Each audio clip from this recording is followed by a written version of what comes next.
What's life like as an actor in the Christian film industry? Find out next on the Christian Arts and Entertainment Podcast.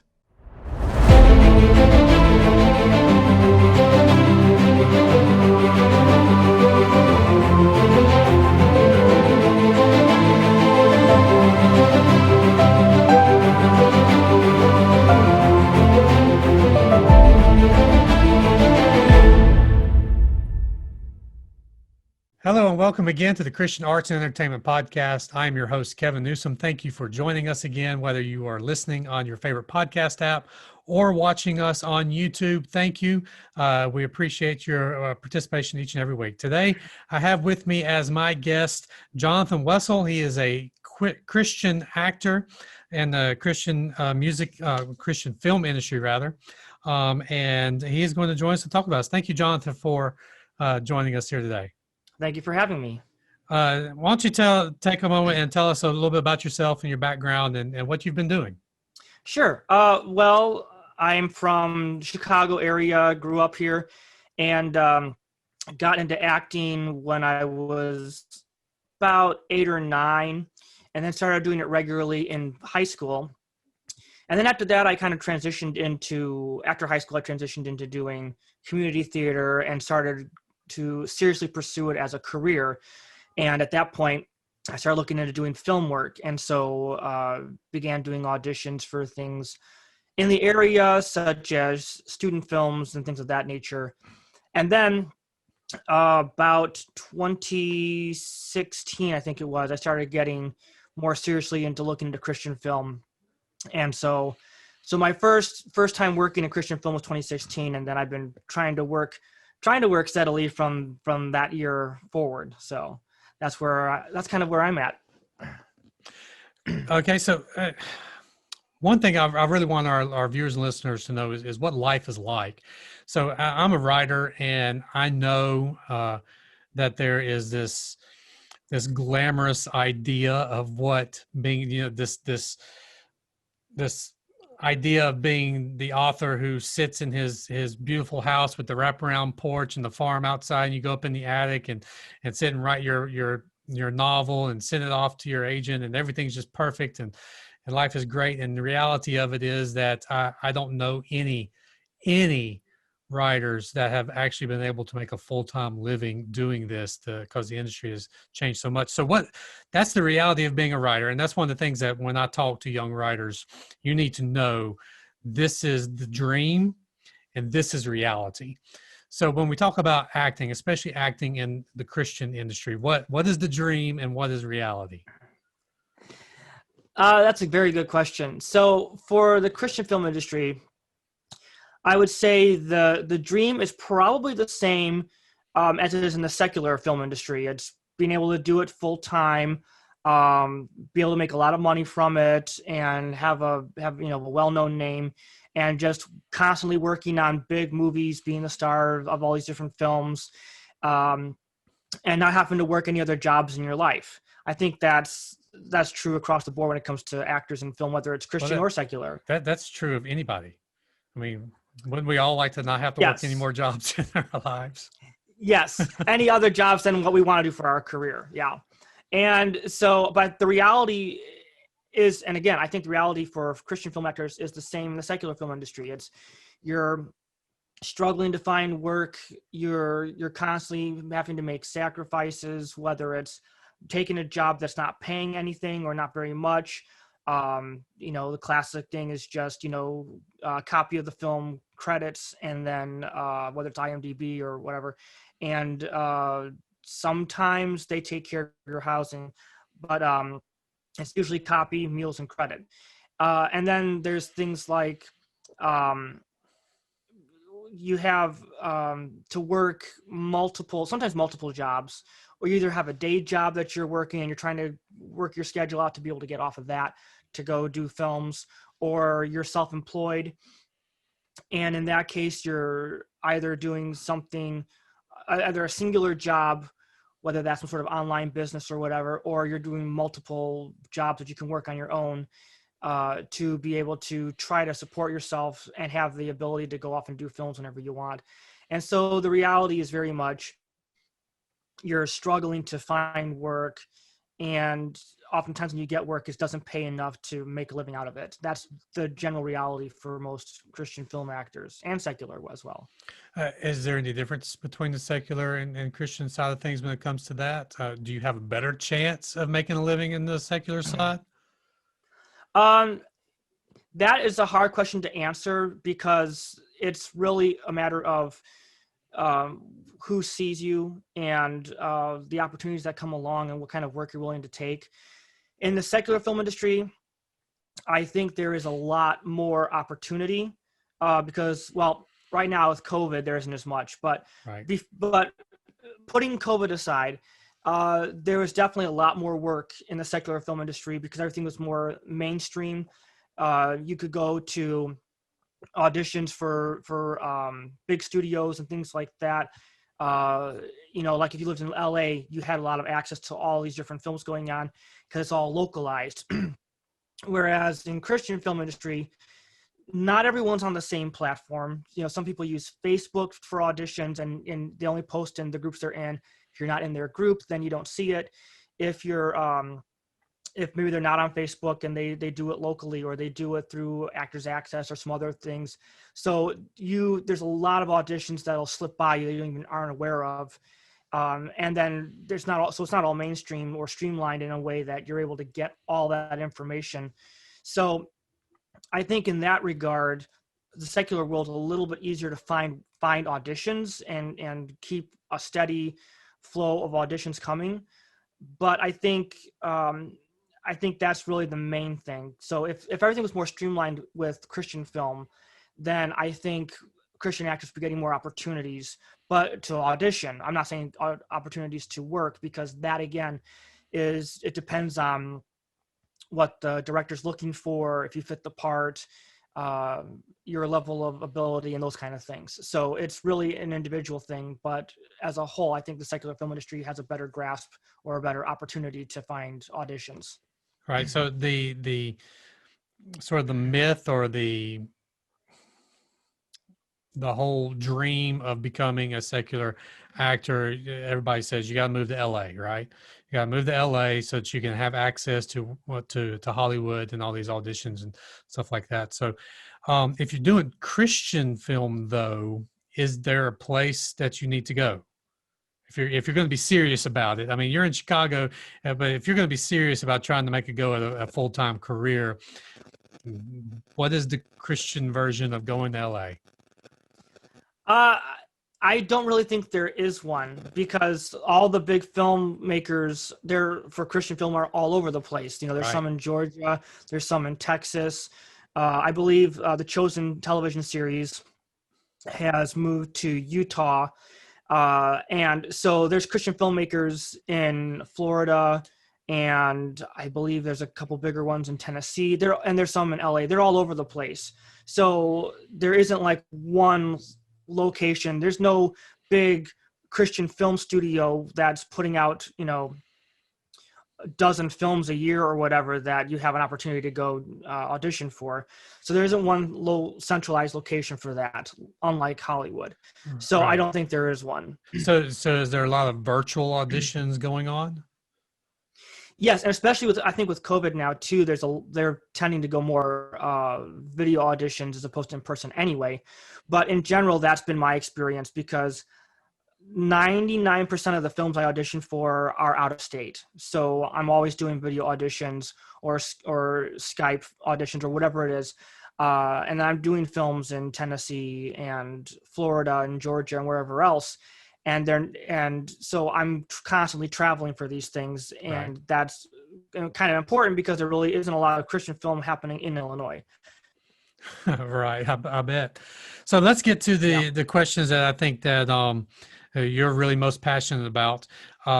So Christian films have a bad reputation. They have a bad reputation for bad acting. And I'm going to be honest, I haven't watched a whole lot of them because of the bad acting. And truthfully, if I'm going to watch a movie, I want to watch something that's going to be entertaining. It's going to be fun to watch. I don't really want to watch a sermon wrapped up with bad acting. So why is that? Why do Christian films have this reputation? That's a very good question, and I think the reason why Christian acting is the way it is right now is because there is either a lack of training or a very small amount of training going on. So if you look at the secular acting world, if you're going to like do it seriously, if you're going to try to make a career out of it, you have to get trained. You have to study one of the methods.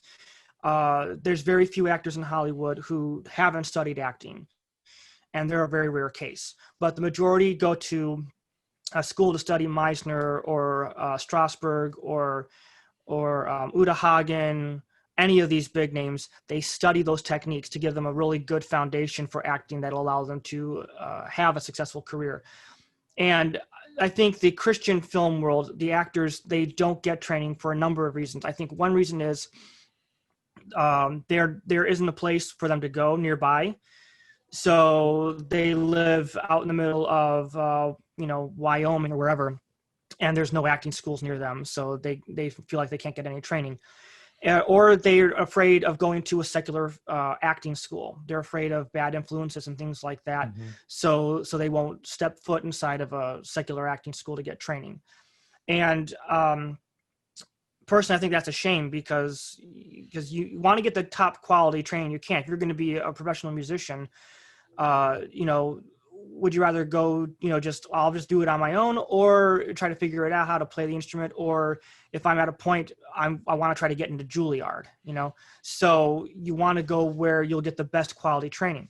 And I think that's another reason, but I think another reason is that a lot of Christian filmmakers are just starting out. And so they're kind of figuring out as they go. And so they use their friends as actors, Right. like their brothers, their parents, friends from their church or whatever. Excuse me.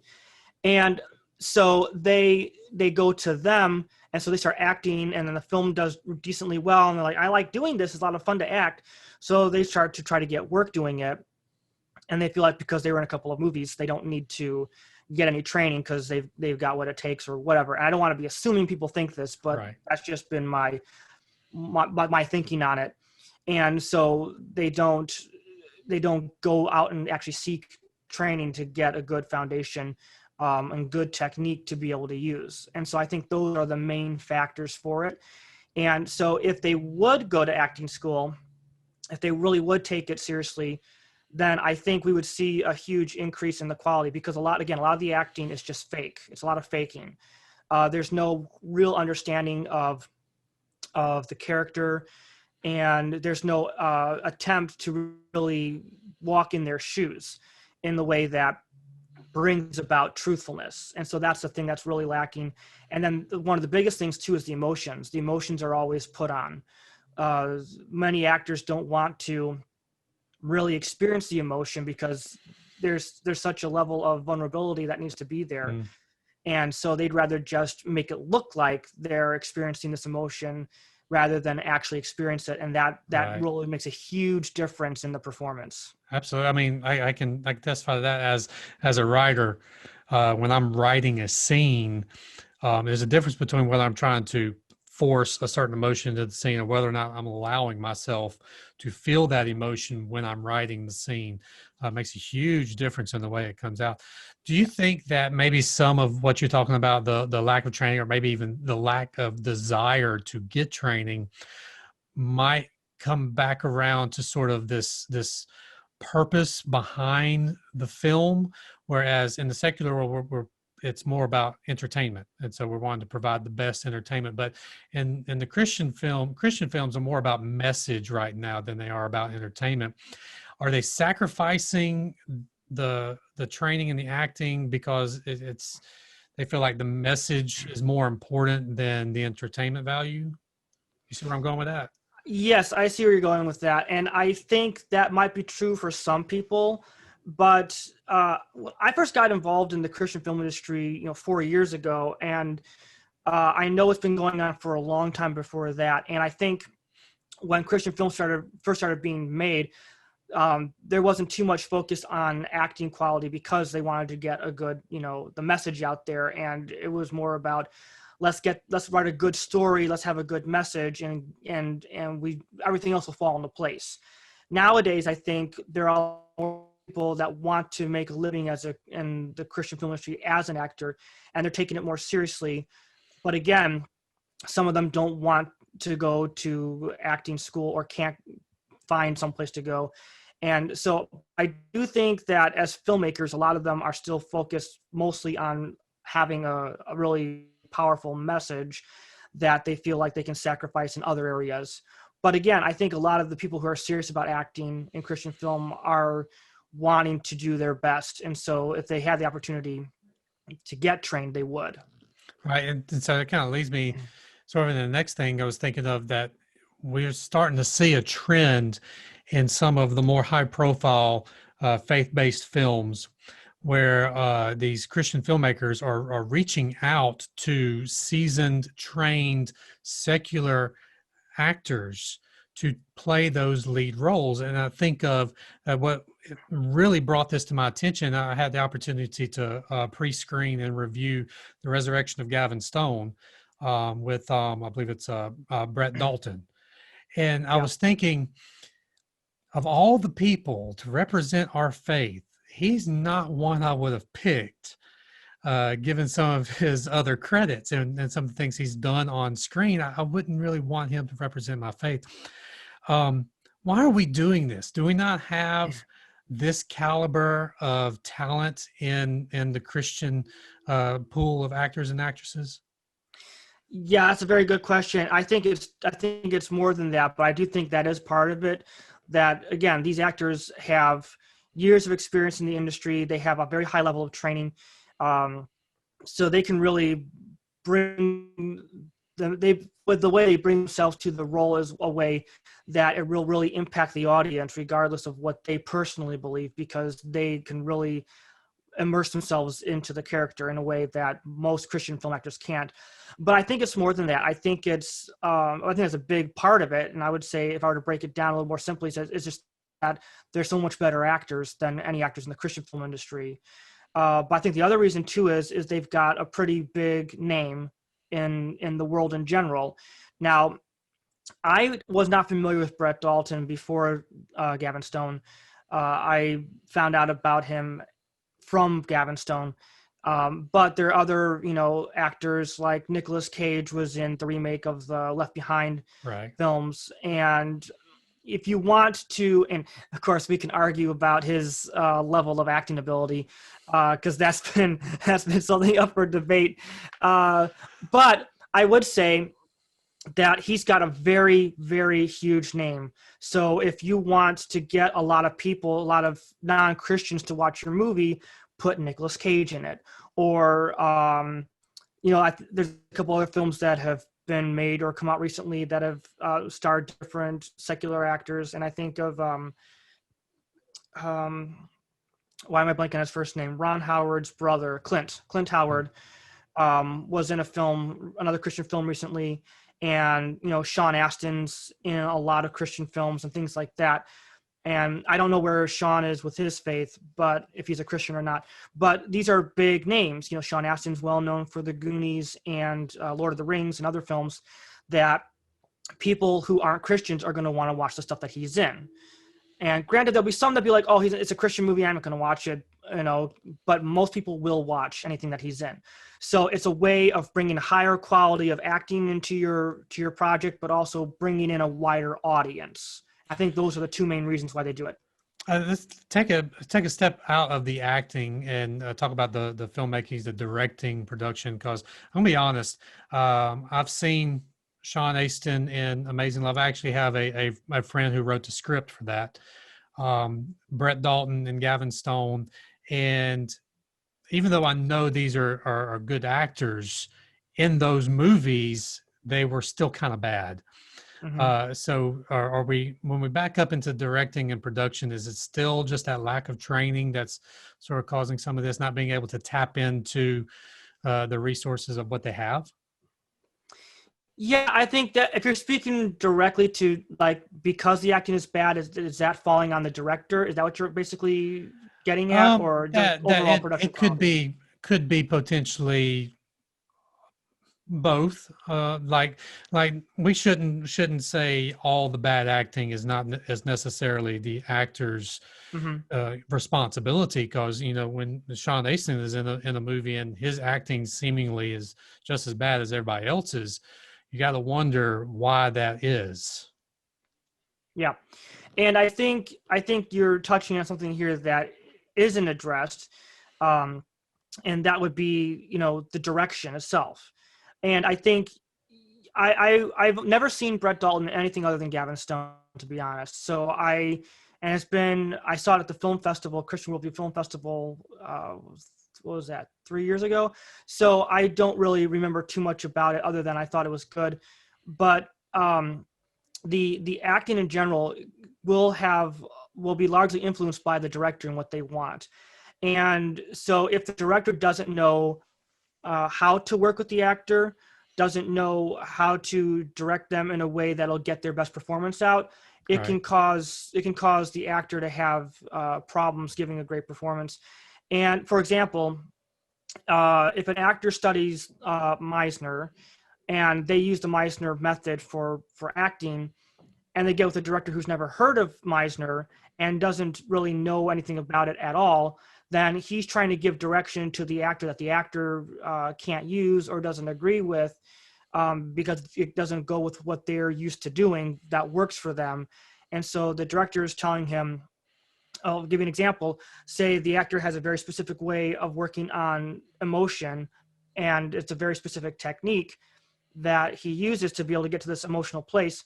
And the director, for example, just without getting too much detail, for me, I use Meisner's method for emotion, which is take an element of truth and adding to that an element of imagination to create this Mhm. this idea of something I can daydream about that'll get me to a place of real emotion, because there's truth connected to it that makes it believable for me that it could happen, but it hasn't happened. I'm not going to get into all the details of why that is right Right. now, but that's a specific way I work. So it's grounded in that truth. But I maybe work with the director, and the director is wanting me to get this particular emotion for the scene. And I got my own way of that way of working on it. And the director is taking more of, I'll say the Strasberg approach, where it's like, can you think of a time in your life where this happened to you? And you can kind of just imagine that happening all over again. Or something like that, which goes against what I believe the technique should be for a number of reasons.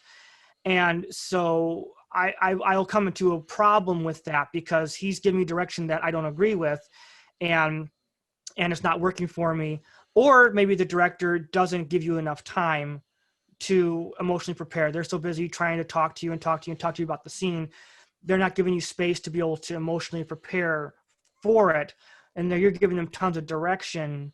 Okay, I want you to be, this is the lowest place in your life, the worst you've ever experienced, and you need to be all this and all that, just totally at the end of your rope, blah, blah, blah, blah, blah, blah, blah, blah, blah.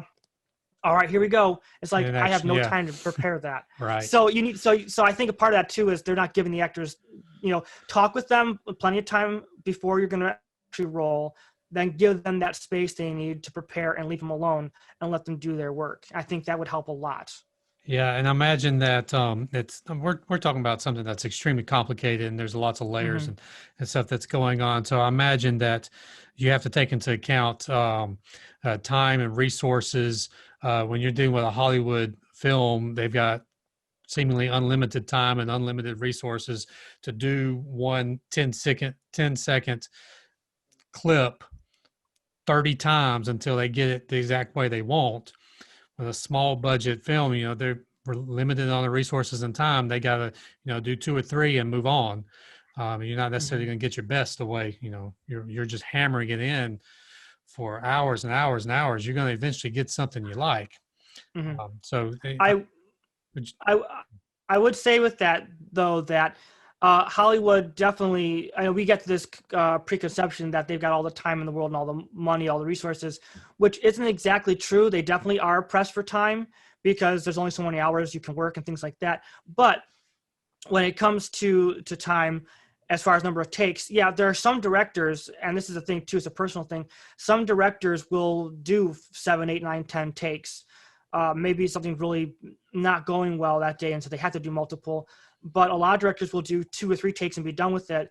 And this is where that level of professionalism and training comes in for the actor, that the actor should be able to, should be so well prepared and have such a good level of training that they can do it in 1 or 2 or maybe 3 takes and have what you need. It's the inexperienced actors who take 7, 8, 9, 10 takes regularly in whether it's Christian film or secular film, like student films or whatnot. It takes multiple times to do it right because they don't have that training or other reasons. But I think training is the big one. So, Hollywood, they have a limited amount of time that they have to make a movie because time is money. And some Hollywood films, they're spending, literally it's, $1 million a minute that it comes down to. And so they don't want to just take as much time as they need. But back to the original part of that is in the secular world or the Christian world, there definitely is a feeling of we've only got so much time, but we need to get all this stuff good in order to be able to move on. So we're going to do as many takes as we need. And that's not always a good idea, depending on who you've got. Right. So I've said multiple times on the podcast, and those who've listened to this have heard me say this, that, I believe that as Christians, as children of the ultimate creator of the universe, we are the ones who have the right to be the most creative people on the planet. And in so many ways, in so many of our creative industries, we are lacking. So how do we get there? How do we, as Christian filmmakers, get to the place where our artistry is right up there with the best of the best? Our acting, our directing, production, everything. We are the best creatives in this industry. How do we get there? I think one of the big ways is, again, I always go back to training. I think training is a big thing. Directors need to learn how to, they need to understand story. They need to understand how to take a story and turn it into a film. A lot of people who want to be directors just take a story and just mess with it, and they really don't know how to break it down in a good way. They need to learn how to work with actors to get the best job they can out of them. And a lot of people are starting to do this. Cinematographers are starting to take classes and things like that. Actors need to be going to acting schools. They need to be getting all this training. I think another aspect is they need to not be so afraid of just telling entertaining story. I think, again, you mentioned earlier about they want to get a message out, and it's very message driven. Right. And I think there's a place for that. But I think a lot of Christian filmmakers do one of two things. They either make a film that's meant to be an evangelistic tool, or they make a film that's meant to preach to the choir. Right. And so that's their focus, is either we're evangelizing, so we got to really throw the gospel at you, or we're preaching to the choir, and we need to really hit hard on this topic and really drive that home. And here I am as a parent, I am craving good quality family friendly content on things like Netflix and stuff, and it's not there. Yeah. And if we were making more good quality stuff, then that would be a place to go, and you wouldn't have to worry about people are, I got to watch secular movies to get entertained. Well, yeah, that's because Christian filmmakers aren't making entertaining films. You don't have to make a film, in my opinion, you don't have to make a film be overtly Christian for it to be a good film or be a Christian film. I believe that a Christian filmmaker can make a film that's purely meant for entertainment, but is at a super high standard of quality in the direction, in the cinematography, in the writing, in the acting, in the music, all of that. And it'll still bring glory to God. Think about Bach. Johann Sebastian Bach wrote all this music, and he dedicated it to God. But he didn't just write sacred music. He wrote a lot of what we would consider secular classical music. But it was all dedicated to God's glory, and it gives glory to God through the beauty of it and the creativity of it. And so I think in the film industry, we can do the same thing. We can make films that are of a very high level of excellence, that aren't trying to shove a specific message down your throat, that will still bring glory to God because of the high level, the high quality that the film is. And so you can give God glory through an amazing painting that you draw, or that you make. That kind of thing, it can bring God glory because you're taking the talents he's given you and you're giving it back to him by creating something that is of the highest standard of excellence that you can possibly give. Right. So I think that is something to be said about Christian films. A lot of Christian filmmakers have this idea, and I'm not thinking of anyone in particular, and I don't want to say everyone thinks this, but there is this thinking out there that, well, we're doing it for God, so if it's not the greatest, it's our heart that really matters, So Right. I'm not saying they don't care, but if the acting is a bad quality, if the writing is terrible, it's like, well, that doesn't really matter because our heart's in the right place. And I think that's just a cop-out for saying, yeah, we don't want to get better because we can just do whatever we want with it and it'll be okay because God looks at the inside. Well, we want our products, we want our standards to be as high as they can be for God.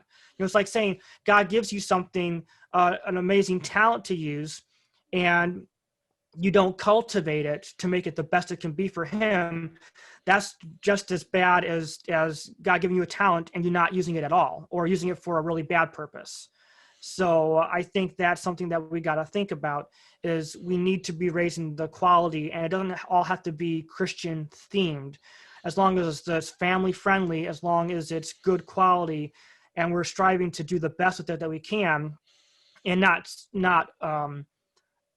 settling for anything less than the highest quality we can achieve, and constantly striving to get better at it. I think that's what God wants from us, not just, oh, we made it and it's okay, but our heart's in the right place, so it's okay. And what you're saying is something that's actually been a common theme with almost every guest that I've had here, is that God wants, whatever we do, it needs to be done with excellence. Mm-hmm. And if we're creatives, if we're and musicians and artists and actors, if we're going to engage in something, we need to do it with excellence to bring glory to God. God doesn't want us to give him our mediocrity. He wants us to give him the best of what we have. He wants to give him the best choice lamb as our sacrifice, not the blemished thing. Oh, this old blemished lamb is good enough to get the job done. Well, no, God wants the best. He gives us these talents and he wants the best. And regardless of what your message or purpose is behind it, if we're not striving for excellence, then I don't believe we are truly giving God the glory that we need to be given. Jonathan, let's begin to wrap this up. I wanted to ask you, if somebody wanted to say we've got a teenager here at a local church that's just enjoying the drama team and say, maybe I can do this and glorify God, and they want to get into this film industry and do it for the glory of God, where do they start? How do they get into this? Obviously, the first thing I would always say is get trained. So if you live in an area where there's private acting studios, definitely go there, check them out, find one that aligns with what you want to learn. For example, I knew early on from my research that I wanted to study Meisner. So I went, and in Chicago there's a lot of great schools. So I went looking around for which one I felt fit me best for my learning of the Meisner technique. So definitely look and see if there's anything near you. If you don't have any acting schools near you, the second best thing is to find an online acting coach, because that'll really help you. As long as they know what they're doing, they're teaching you the right thing, then that can be almost as good as going to a private acting school. And I myself am an acting teacher. I'm an acting coach. And so I teach the Meisner method. So I'm teaching you the foundations for acting. I'm teaching you how to break down a script, how to get into the character. I'm teaching you all of that stuff. And that's the stuff you need to learn. Big caution, a lot of acting coaches online will basically just teach you scene study. They'll teach you how to break down a scene, but you miss everything before that. You're missing how to really listen, how to respond truthfully. You're not learning about emotion, how to prepare emotion in a safe way, healthy way, and all of that. So definitely find an online acting teacher who teaches you all of that. I'll call it the fundamentals of acting as well. And that's a good place to start. I don't recommend watching films to learn how to act, because you're seeing the result of their work. You're not seeing the process of their work. Right. And then sometimes beginners can't really tell the difference between a really good actor and a really great actor, and what the differences are in that. So I think getting training is the most important thing you can do right now. Okay.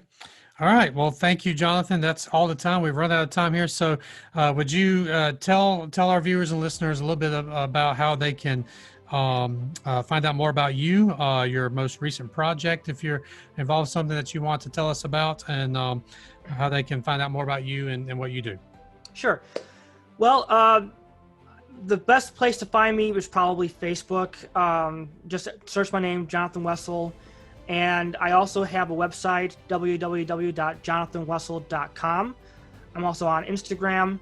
And I have a YouTube channel as well, which you can find through my website or through my Facebook. And I was in a feature film that just released 2 weeks ago now, I think it was, called Counter Column.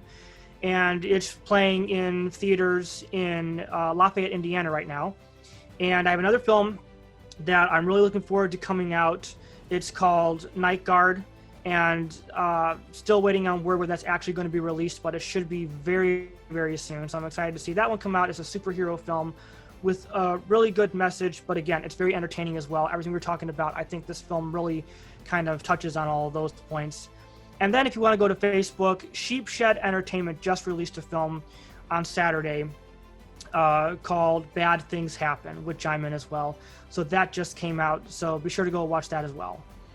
All right. We'll put all these links in the show notes. Bad Things Happen just released. And Jonathan, maybe we can have you back on when Night Guard comes out. That sounds very, very intriguing. You can talk to us all about the movie and those things. And so that's it. So I'll make sure that we get all of this in the show notes.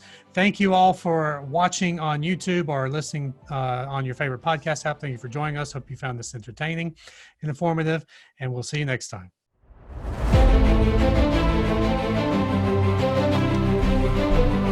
This has been the Christian Arts and Entertainment Podcast with author, musician, and worship pastor Kevin Newsom. Thank you for joining us today, for your comments, and for subscribing. See you next time.